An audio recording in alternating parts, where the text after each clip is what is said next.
생활 속 법률 히어로 이승우 변호사의 사건 파일.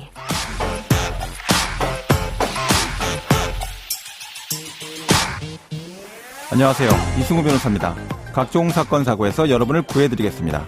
오늘 열어볼 사건 파일은 학교 폭력 관련 사건입니다. 메리 씨의 아이들처럼 다문화 가정의 자녀 가운데 학교 폭력을 경험한 아이들은 8.7%로 나타났습니다. 청취자분들께서 옛날에는 LAR이랑 최근에는 김씨네 편의점 이런 프로그램을 통해서 재미를 느끼셨던 분들이 많이 계실 겁니다. 2020년 기준으로 국내 다문화 가족의 자녀의 숫자는 이미 30만 명에 육박하고 있습니다. 그 가정의 자녀들이 우리 사회에서 겪는 문제 중에 아주 큰 문제 중에 하나가 학교 생활의 문제입니다. 이와 관련해서 법무법인 법승에서 외국인 사건을 다수 처리하고 있는 박다솜 변호사 알아보도록 하겠습니다. 안녕하세요, 변호사님. 네, 안녕하세요. 박다솜 변호사입니다. 자, 우리나라에서 다문화 가정은 계속 늘어나고 있죠. 네. 다문화 가정 아이들과 관련된 학교 폭력 문제도 이제 우상향 되고 있을 것 같은데요. 어떻습니까? 네, 최근 다문화 가정이 많아지면서 다문화 가정 아이들과 관련한 학교 폭력 문제도 증가하고 있는데요. 네. 특히 다문화 가정 아이들의 경우 그부들로부터 놀림을 받아 학교 폭력의 피해자가 되었다가 화가 나서 가해 학생을 밀거나 때려서 가해자가 되기도 합니다. 네네. 이렇게 다문화 가정 아이들과 관련한 학교 폭력의 경우 특히 가해자와 피해자의 경계가 불명확한 부분이 많고 네. 처벌과 관련해서 인종차별 문제도 얽혀있기 때문에 오늘은 이러한 부분에 관해서 법률적 관점에서 다루어 보겠습니다. 네, 실제 느끼는 것보다 훨씬 심각한 상태로 진화될 수 있는 가능성이 보이는데, 자, 그러면 이 전체 학교 폭력 사건에서 다문화 가정이 관련된 이런 사건들은 어느 정도 비율을 차지하고 있습니까? 네, 먼저 다문화 학생 현황에 대해서 전반적으로 살펴보는 것이 좋을 것 같습니다. 네네. 2022년도 교육부에서 실시한 조사에 따르면 다문화 학생 비율은 전년 대비 5.4%가 증가해서 2012년 이래로 지속적인 증가 추세에 있습니다. 네. 특히 초등학교의 다문화 학생 비율이 중학교와 고등학교의 다문화 학생 비율에 비해서 훨씬 더 높은 상황입니다. 앞으로 더 문제가 더 심각해질 거다 이런 얘기군요. 네, 네. 이 학생들의 학업 중단율 역시 전 학년도 대비 상승하고 있는데 학업 중단율은 특별히 고등학교에서 더 상대적으로 높게 나타나고 있습니다. 네. 또 이렇게 학업 중단율이 높은 이유 중 하나가 학교 폭력입니다. 예. 한편 다문화 학생들의 경우 동급생을 넘어서 선생님으로부터도 차별을 경험하는 경우가 상당히 높게 나타나고 있습니다. 네.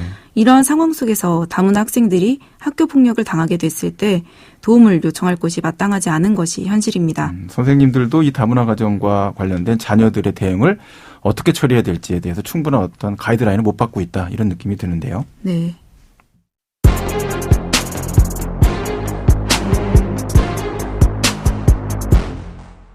자, 그러면 실제 사건으로 좀 들어가 볼까요? 오늘 준비해 오신 사건은 어떤 내용입니까? 네, 2018년 11월 인천의 한 아파트 옥상에서 다문화 가정 출신 14살 중학생이 같은 학년 학생 4명에게 집단 폭행을 당하다가 추락하여 숨지는 사고가 발생했습니다. 끔찍한 일이 있었군요. 네. 예.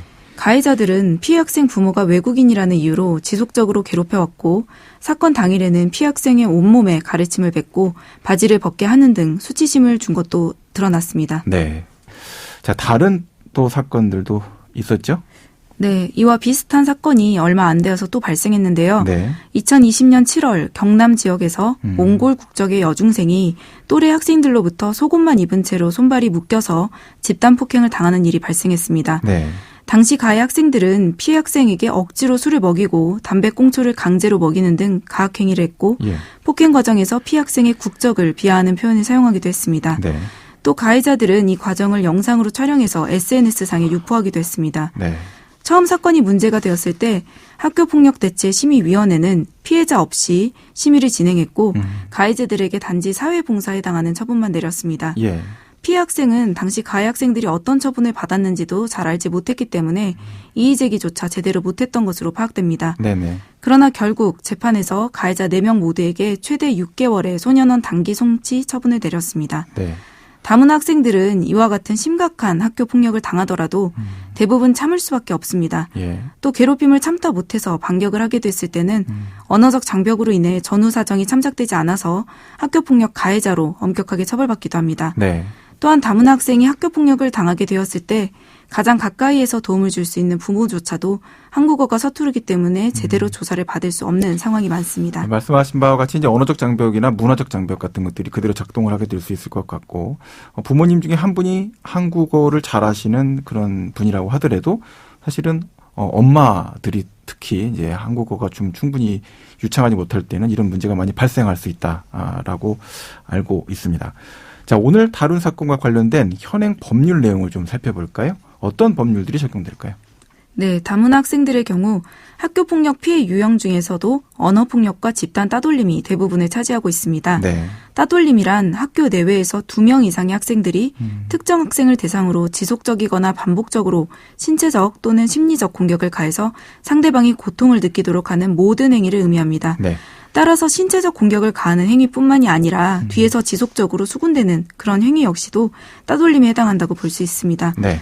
만일 학교폭력 사실이 인정되면 가해 학생은 심의위원회의 결정에 따라 피해 학생에 대한 서면 사과, 사회봉사, 출석 정지, 학급 교체, 전학, 퇴학 등의 처분을 받게 되는데 네. 의무교육과정, 즉 중학교 3학년까지는 가해 학생에 대해서 퇴학 처분을 내릴 수 없습니다. 예. 그래서 심의위원회가 내린 조치에 이의가 있는 피해 학생 또는 그 보호자 그리고 가해 학생 또는 그 보호자는 행정심판법에 따른 행정심판을 청구할 수도 있습니다. 중학교까지는 결국은 이제 전학 조치가 최대 처분이군요. 네. 네. 또 한편 학교폭력대책심의위원회의 사전 절차 위반에 대해서는 행정소송을 통해서 그 절차적 하자를 다투어 처분을 취소할 수 있는데요. 네. 행정절차법 21조 1항 3호에서는 행정청이 당사자에게 의무를 과하거나 권익을 제한하는 처분을 하는 경우 미리 그 처분을 하고자 하는 원인이 되는 사실과 처분의 내용 그리고 법적 근거 등을 당사자 등에게 통지해야 된다고 규정하고 있습니다. 사전 통지 의무를 이제 두고 있는 거죠. 네. 그리고 행정절차법 23조 1항에서는 행정청이 처분을 하는 때에는 당사자에게 그 근거와 이유를 제시하도록 규정하고 있습니다. 네, 네. 따라서 학교폭력 관련 심의에서 당사자에게 사건과 관련하여 적절한 통지를 하지 않았거나 설명을 해주지 않아서 당사자가 의견 진술을 할 기회를 충분히 부여받지 못했을 때는 해당 처분이 취소될 수도 있습니다. 이 적절한 통지 또는 설명이라는 것은 이제 그 사람이 이해할 수 있는 수준의 적절한 통지 또는 설명이다 이렇게 해석할 수가 있을 것 같은데요. 네, 다문화 학생들의 경우 학생 본인뿐만 아니라 앞서 말씀드린 것과 같이 보호자 역시도 언어적 장벽으로 인해서 의사소통에 많은 어려움을 겪고 있기 때문에 이러한 부분들은 특히 주목할 만합니다. 네, 그러면 오늘 사건에 담긴 법적 포인트를 한 줄로 정리하고 실제 법적 대응과 자문 이어가 보도록 하겠습니다.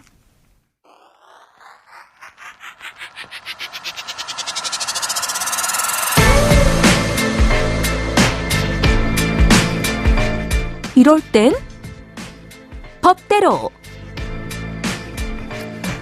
우리 사회는 사회적 약자라는 관점의 키워드를 굉장히 중요하게 생각하고 있죠. 청취자분들께서도 미국이나 유럽 같은 이제 선진국, 과거 이민을 가서 겪었던 여러 서름, 고통에 대해서 많은 이야기를 들으셨을 겁니다. 또 아마 직접 경험하신 분들도 꽤 적지 않으실 텐데요. 우리 사회에서 다문화 가정의 아이가 학교에 제대로 입학할 수 있도록 학교 입학 전에 충실한 한국어 교육을 받도록 하는 제도가 앞으로 갖춰지지 않는다면 지금과 같은 인종차별적인 폭력 상황은 앞으로 더욱 심각한 사회 문제가 될 것입니다.